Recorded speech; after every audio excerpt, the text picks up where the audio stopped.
Bir çox pasiyentlər bizə tez-tez həm sosial şəbəkələrdən bu barədə sual ünvanlayırlar, bəzən zəng edərək soruşurlar, qəbulda bu sualları verirlər ki, diabet xəstəliyinin hansı növləri vardır? Çünki bu çox əhəmiyyətli bir mövzudur. Diabet xəstəliyi demək olar hər evə giribdir artıq. Çox təəssüf ki, bu belədir. Kimsə prediabetdir, şəkər meyillidir, kimsə artıq formalaşmış diabetdir.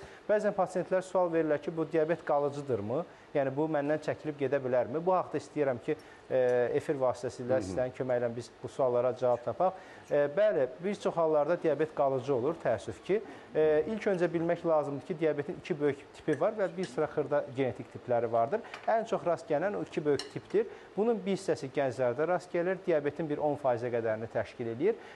Uşaqlarda və yeniyetmələrdə gəlir. Buna tip 1 diabet deyirik. Belə olan xəstələrdə qısaca bildirim ki, mədə-altı vəzdə insülin fəaliyyəti tamamilə dayanmış olur və təəssüf ki, bu pasiyentlər dünyanın hər yerində olduğu kimi Azərbaycanda da insülin istifadəsi ilə şəkərlərini normada saxlayır. Heç bir şəkərsalcı tablet burada təsir etmir. Bədən çəkisi artıq deyil, insülin dirənci yoxdur, xolesterin problemləri bir çox hallarda yoxdur. Sadəcə insülinin doğru istifadəsi bu xəstələrdə ömürlük olaraq şəkəri normada saxlamaq mümkündür. Amma tip 2 diabet dediyimiz xəstələr hansı ki, müəyyən yaşdan sonra əmələ gəlir, burada həyat tərzinin, qidaların, stres səviyyəsinin, fiziki aktivliyin zəif olmasının çox önəmli bir rolu var. Bəli, bu xəstələrdə əgər diabet uzun müddət formalaşmayıbsa, mədə-altı vəzdə insülin rezervi yetərincədirsə, bu dediyim amillərin qarşısına gələrək, yəni fiziki aktivliyi fəallığını artıraraq, qidaları gözləyərək, düzgün müasir şəkərsalcı preparatlar təyin edərək və bədən çəkisini normaya salaraq bu xəstələrdə bir çox hallarda diabetdən tamamilə qurtarmaq mümkündür.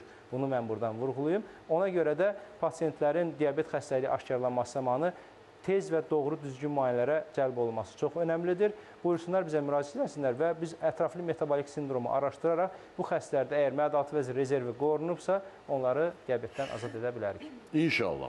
Funda Hospitalının endokrinoloji şöbəsi müdiri İlkin Əhmədli 077 347 27 27 telefon nömrəsidir.